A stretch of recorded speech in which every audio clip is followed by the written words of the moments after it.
Welcome to Prose from the Underground, coming to you from my basement in northern Michigan, where I read, write, think, and say things. It's our third episode, and tonight it's all about subtext, what I call the controlling quiet. I've said before that the most pressing need for fiction writers is to create a singular tension. And the best way to do that is to give your protagonist a form of yearning. The second most pressing need for fiction writers, I believe, is to create subtext. Here's the bad news, it's way more difficult than the first thing. It's an art after all. And with that, let me just say, you gotta read Charles Baxter's The Art of Subtext.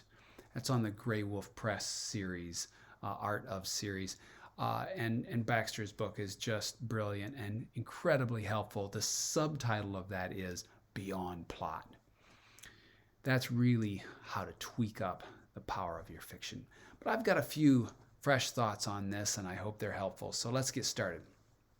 Subtext is the implicit current of thought beneath the text itself.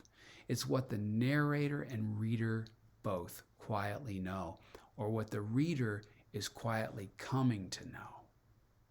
It's what the text suggests but never directly mentions. In this sense, subtext allows the reader to enter the text, to grapple with it, to make meaning with it. If you don't like subtext, in other words, beneath the text, you can also think of subtext as the roaring silence at the center, the eye of the narrative hurricane. That's the thing that gives the storm its force. I really like that metaphor. In this sense, subtext is the controlling quiet. One more theoretical way of considering subtext, and then we'll get specific. Subtext gives the story more power than the narrator. I think it's really helpful to even make the distinction between story and narrator. Especially we writers, we get going in our early drafts. We want our narrators to say, sing, spout, argue, whatever it is we feel is important. I got into this last time. It's very dangerous because it crushes the story. In this sense, I mean it crushes the subtext, the story that's living beneath what gets said. We should let our narrators both speak and suggest. It's the latter part that I think we often forget or is just beyond our grasp in an early draft. We should let our narrators say and point to the great rushing current of the story. Okay, 3 rules. These are my rules for creating subtext.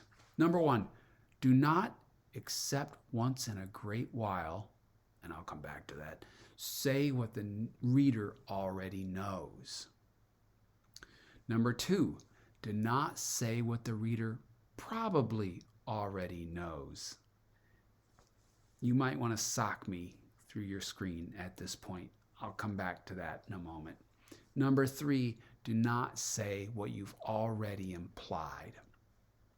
Okay, so back to number 2, before you sock me. How do you know what the reader probably already knows?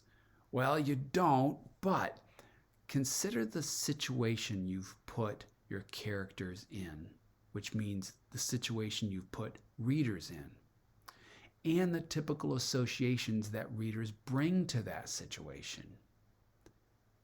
From there, it's real simple. Let those typical associations do their work. Don't try to step in front of those typical associations.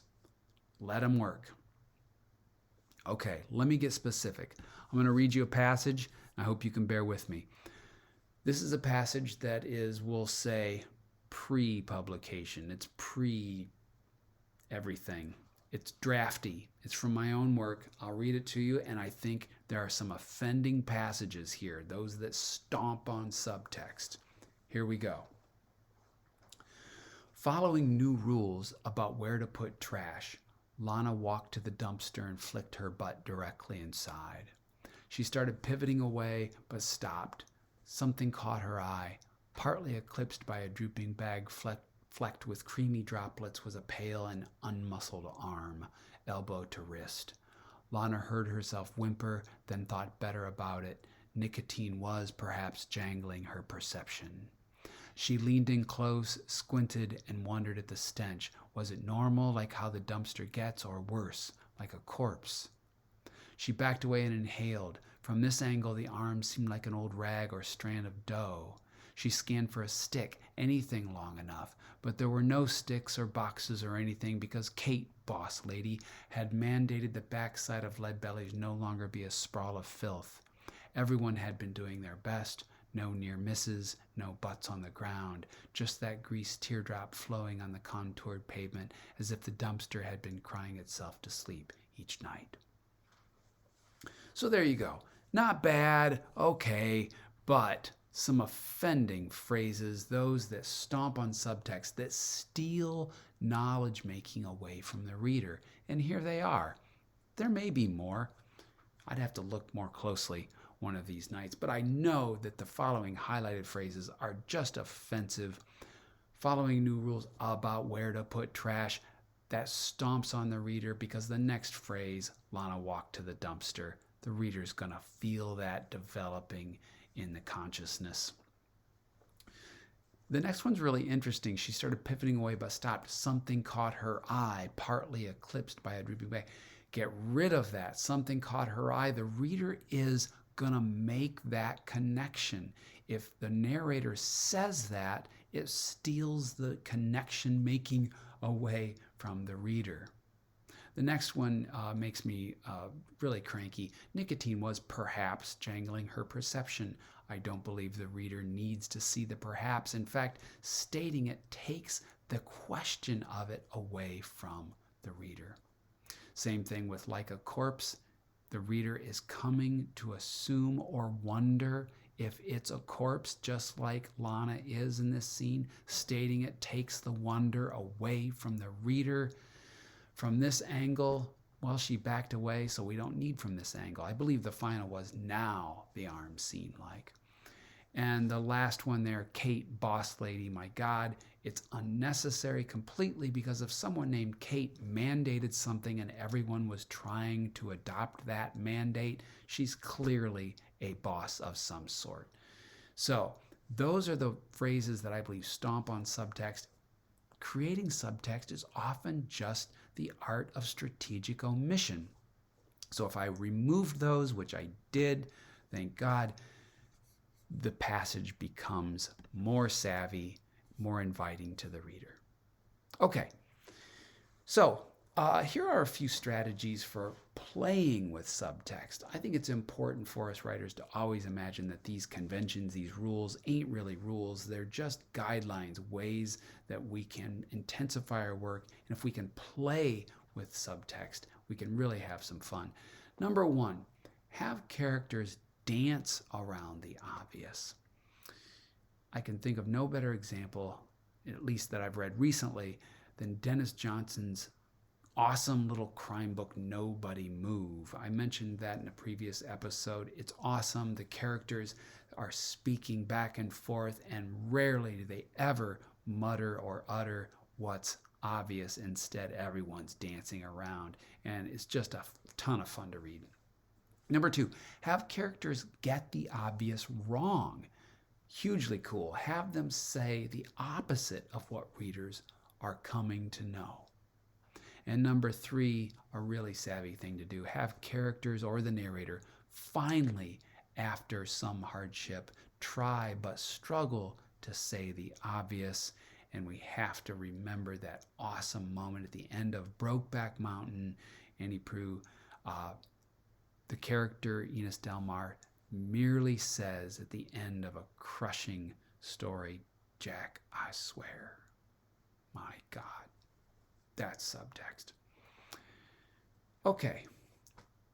One more category here. I mentioned at the very beginning that you should hardly ever say the obvious. So when might you? Well, couple different situations. One, whenever you or the narrator has an entirely fresh characterization of what's happening or what's happened. Number two, kind of related to that, whenever the events are typically euphemized, in other words, when you can say something that usually doesn't get uttered, when you can cut through all the political niceties or sensibilities and drop a line that feels like revelation, even though it's already assumed. In other words, if someone, a narrator, a character, can say something that's so unutterable but already assumed, then my God, you can absolutely break subtext rules. Two final qualifying points. With subtext, we're not hiding something from the reader. That's key. We're not trying to trick or make the reader guess. That's just gross. Instead, we're simply not saying what we've already suggested. In other words, the work we've already done, the work the narrator has already done, let that work stand. Let the suggestive layer do its awesome work. And number two, some readers will sometimes not know. We cannot write for those that we assume won't know. In other words, we must write for readers who are following us closely. We'll treat all readers better if we do so. Okay, that's all I've got on subtext tonight. I got a feeling we're going to have to come back to some subtext stuff down the road. That's the end of episode 3. I believe that the next episode we may have an interview coming our way, so I hope you come back for it. I've got a long list of interviewees that are, I think, going to say a lot of really cool stuff about published work and stuff they're working on. Come back to Prose from the Underground. See you next time.